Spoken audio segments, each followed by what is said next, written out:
and welcome to MC in Focus, a student-produced news show that we are staying home to produce. I am your host, Kimberly Puglia. On this week's episode, we'll be taking a look into the broadcast media program that we're all a part of here at MC. As you can see, we get some great practical experience.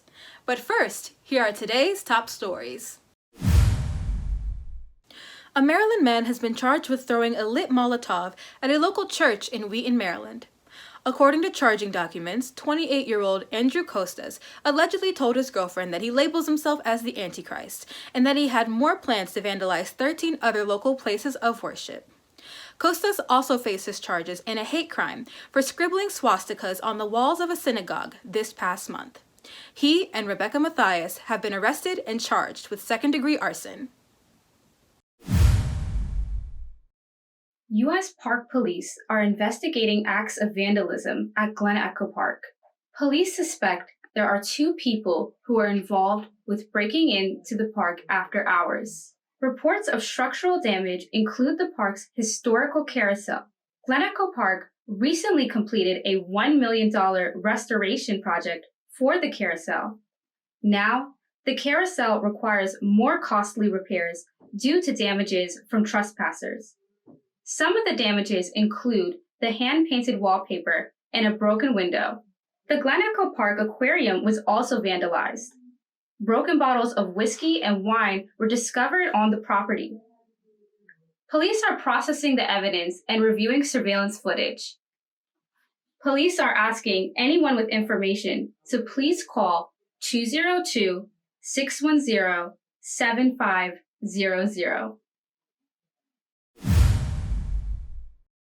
Schools across the U.S. have canceled or postponed their commencement ceremonies in 2020 due to the COVID-19 outbreak. With extended stay-at-home restrictions in place, educational institutions are looking for alternatives for this significant event. And Montgomery College isn't an exception. A plan to hold a virtual commencement ceremony is in the works. MC Special Events Director Denise Matheny describes some of the details of the plan. Because of the current situation with the coronavirus, the college still is very proud of our students and we want to recognize their academic achievement. So the planning committee is working on a plan to hold a virtual commencement. And the virtual commencement will be accessed through the same site that students were asked to register earlier in the spring. They'll be sent an email with the information and they'll be asked to pronounce their name, upload a picture of themselves, as well as post a message. The virtual celebration will take place on May 22nd, and this year's graduating class will also be invited to partake of the 2021 in-person ceremony. As COVID-19 continues to run its course, communities and governments across the world are continuing to take precautions. While Montgomery County was first to announce a mandatory face covering requirement in pharmacies, grocery stores, and other public spaces, Governor Larry Hogan has recently required all of Maryland to comply with face covering legislation. Starting April 18th, all Marylanders must wear a face covering when entering public spaces and on public transportation. Businesses must also limit the number of individuals allowed in stores and stress social distancing of 6 feet while in stores. Violation of this executive order could result in a fine of up to $5,000 or up to 1 year in prison. 911 operators across the nation are struggling with an increase in emergency calls due to COVID-19. 911 operators are in high demand, but technology company Rapid SAO says they are working with emergency agencies to give dispatchers the crucial data they need. Rapid SAO also says some emergency calls would be better routed to mental health and domestic violence hotlines. First responders reminds everyone in Montgomery County to call 311 to report people who violate the stay-at-home and social distance orders. Keep 911 for actual emergencies. For more information, go to montgomerycountymd.gov/COVID-19. During this coronavirus, the places used to shop are doing many things to help assist their employees. Many are offering full salary and benefits to employees during store closures. They will help workers to have the resources and support they need to help themselves and their families. And to recognize the value of those who are still working, Walmart is giving a special cash bonus totaling $550 million to hourly workers. And they are hiring 105,000 temporary staffs. Amazon and Whole Foods are paying employees an extra $2 more an hour for their efforts in serving customers during the pandemic. Football fans are witnessing the downfall of the Pro League XFL due to COVID-19. The XFL canceled the rest of the 2020 season and currently has no plans to return for the 2021 spring season. CEO and President Vince McMahon of Alpha Entertainment stated, "Given to the uncertainty of the current environment, the XFL League has suspended operations and is evaluating its next steps." On Monday, the league filed for Chapter 11 bankruptcy and could be sold during this process. That's our news segment for today, but stay tuned to learn more about the video and audio production programs here at Montgomery College. We'll be right back with more MC in Focus after these student-produced PSAs. Hi! You got so fat and ugly. Yes, you're so stupid. Yes, you are. Okay, bye, Mom. Hate you too. You would never say these things to a friend, so why would you ever say them to yourself? The way you treat yourself sets the standard for others. Remember, always be kind to yourself.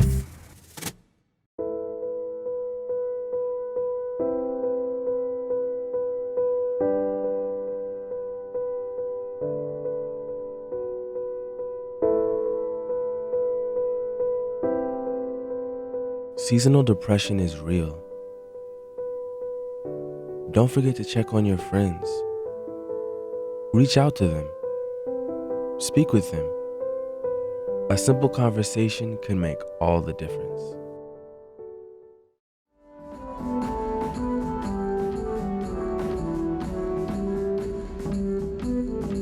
Welcome back to MC in Focus. All of us here at MC in Focus are getting ready to graduate from the TVRA program here at MC. Here's our team member Brian Morales with a student and teacher perspective on our valuable program. The Broadcast Media Production Program is one of 96 programs offered at Montgomery College.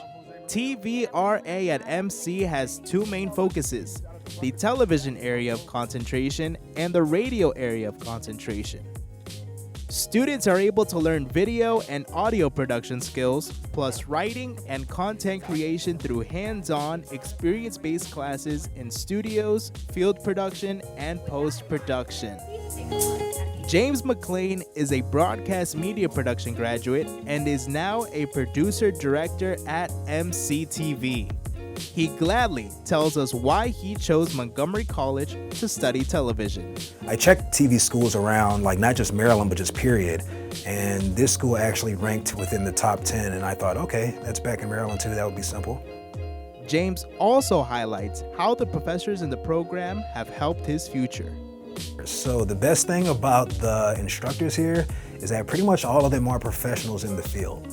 So they all have real world experience. They're not just, most of them are professionals currently still working, and they teach part-time or whenever they can, or they've worked very recently. So it's not like they're career professors who are just teaching you theory and making you study. They actually know what it's like to work in the field, and that was very, very valuable.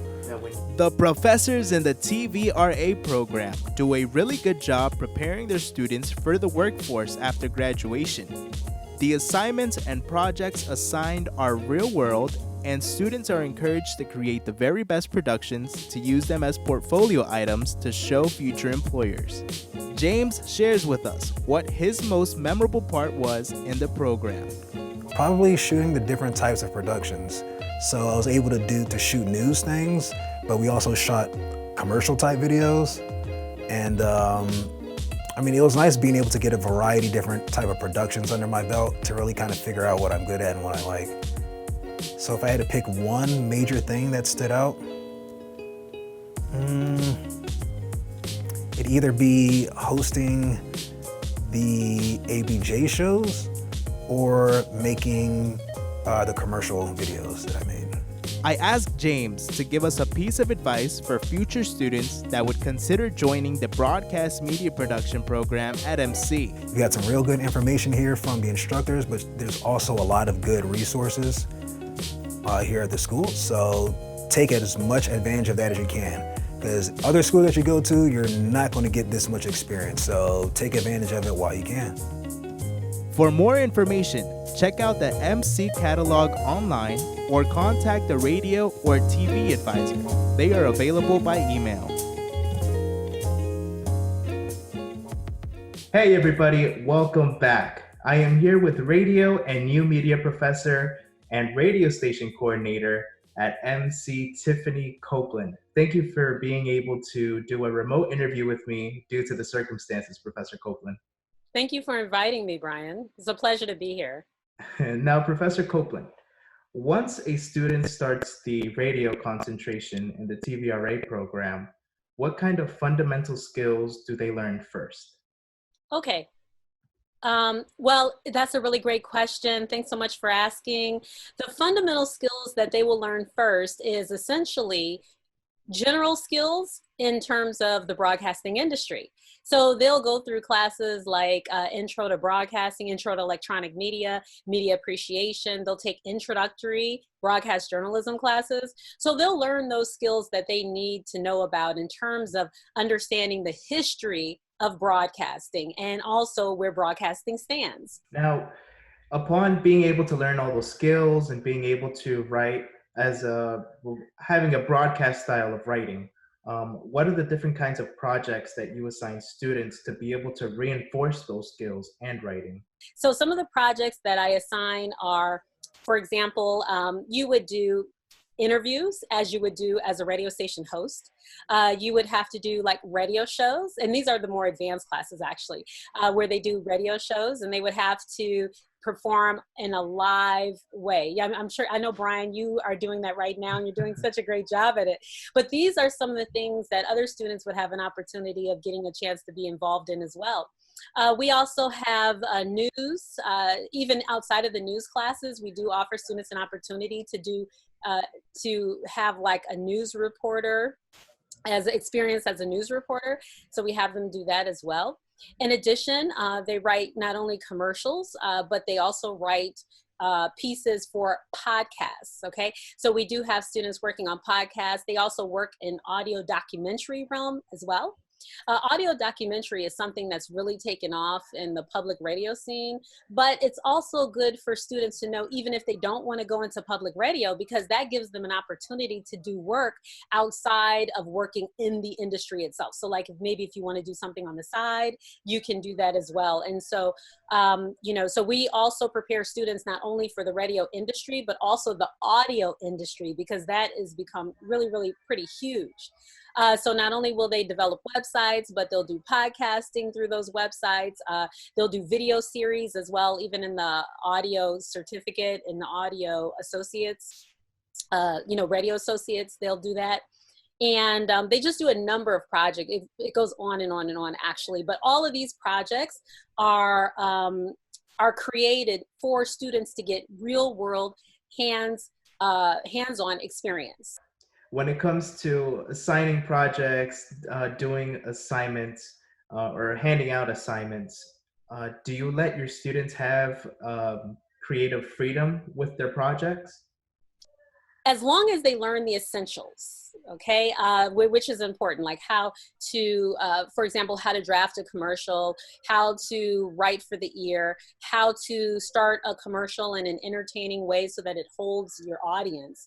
Then I also allow students to come from wherever perspective they're coming from and to add a little bit of creativity into that commercial or whatever else the assignment is. So being that we're such a diverse campus and students are coming from all around the world, students speak multitude of languages, languages and they're coming from so many different experiences, I think it definitely is necessary for them to be able to showcase their creativity. So I do encourage creativity in all the assignments that I make for the students.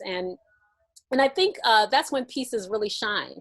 I think that's when students really give it all that they can, because they love what they're doing and they're excited about what they're doing because it relates to them. So I definitely promote creativity in this field, and I encourage it to a degree where I let students know, but also tell them that there's certain perimeters that they have to make sure that they meet in addition to the creative realms that they're touching on when they do the different assignments. Alrighty, perfect. Now, what kind of careers can students go after upon graduating and completing the radio concentration of the media broadcast program? Oftentimes students do go into board operations. So they become a board engineer for a radio show through maybe commercial radio. You can also look at satellite radio as well, HD radio, you know, all those are potential possibilities.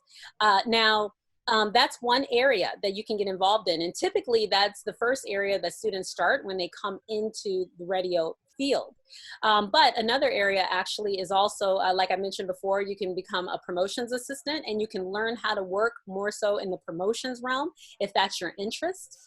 Having a degree in radio also would make it more likely that you could even go into sales. Now, we don't talk much about sales or do much about sales within this realm, within our program, but the potential is there if somebody is interested in that. Now, also what we do prepare students for is future positions and programming as a programming director. So again, through the software that we allow them to work with, that they get a chance to experience that industry standard software, G-Selector and Zeta, through RCS. They get an opportunity to go into that area as well. They can also become a music director if they wanted to. In addition to that, students can also go into the news. They could do radio news reporting. There's a lot of students who wants to do sportscasting. And in addition to that, students can also take on entry-level positions, perhaps for, well, public radio is a little bit different, but they do take some students in terms of like board opping, things like that. But again, I think also with this new online opportunity that students have a chance to try to develop themselves in a way where they can use their own resources, their own equipment that they have in order to do well through social media. So again, we have the social media class that's also a part of the radio curriculum where students understand how to create a website, you know, how to do a YouTube series, how to do elementary podcasting if you don't have $200-300 to even get the equipment. Now our equipment costs a whole lot more than that. Right. But without a budget, how do you make it work? And that's what we prepare them for as well. So they can do side work as well, doing podcasting. So we prepare them for that. And, you know, once you're in the broadcasting business, you're really in broadcasting. So in general, I mean, it's not just radio, but it's broadcasting in general, which I think opens up the spectrum even more so. But there's a lot of opportunities in radio, a lot of things that students can do in audio. So what we do is we prepare them for those positions. And what we do at Montgomery College is we open the door for them and make radio accessible for them and make them marketable for the radio industry. So these are some of the things that we prepare them for right here at Montgomery College Broadcast Media Production Program.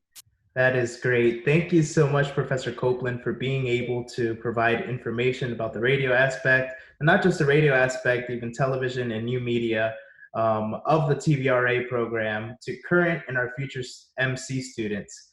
I hope you continue to be safe and stay MC strong, Professor Copeland. Oh, I will do my best. Thanks so much, Brian. Thank you. Back to you, Kim. Thank you, Brian.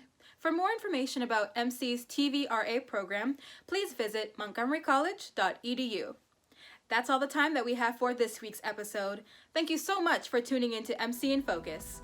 I am your host, Kimberly Puglia. Remember to stay focused and to remain MC strong.